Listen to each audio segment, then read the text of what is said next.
ठंडा ठंडा कूल कूल गोंदा फूल मजा ले ले आना रानी पटौहा तरी ओ। ठंडा ठंडा कूल कूल मोगरा फूल मजा दे जा राजा जा पटौहा तरी गा। कहाँ पाहूँ पंखा कूलर कहाँ पाहूँ पंखा कूलर यही हमर बरे से रो।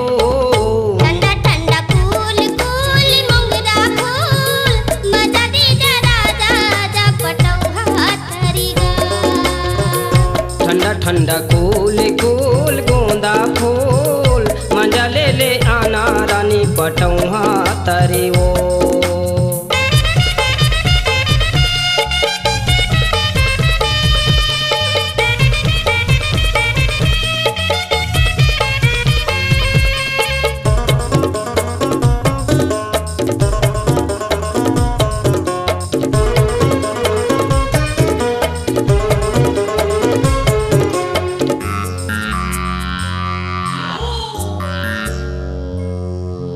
घाम तपत है जेठनौ तपा के झोला गजब जना थे वो झोला गजब जना थे।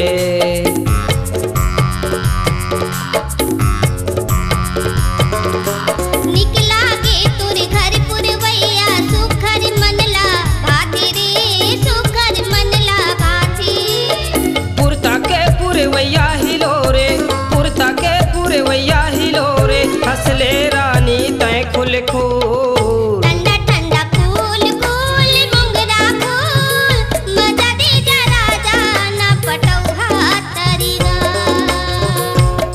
ठंडा कूल कूल गोंदा फूल मजा ले ले आना रानी पटौहा तरी ओ।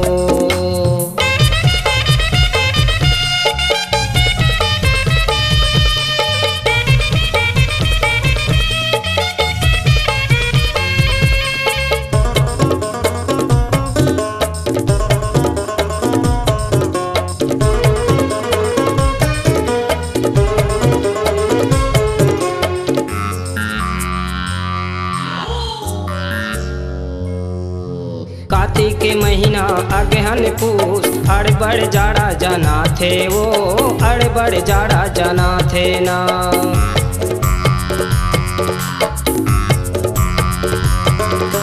मांग फागुन चैत जहुरिया बिहा की लगिन धरा थे गा बिहा की लगिन धरा थे।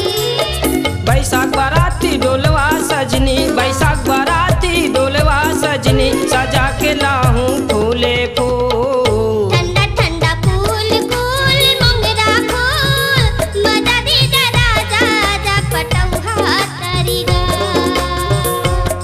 ठंडा कूल कूल गोंदा फूल मजा ले ले आना रानी पटौहा तरी ओ।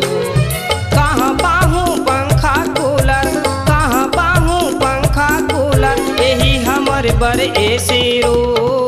ठंडा ठंडा कूल कूल मोगरा फूल मजा दे जा राजा जा पटौहा तरी गा। ठंडा ठंडा कूल कूल गोंदा फूल मजा ले ले आना रानी पटौहा तरी ओ।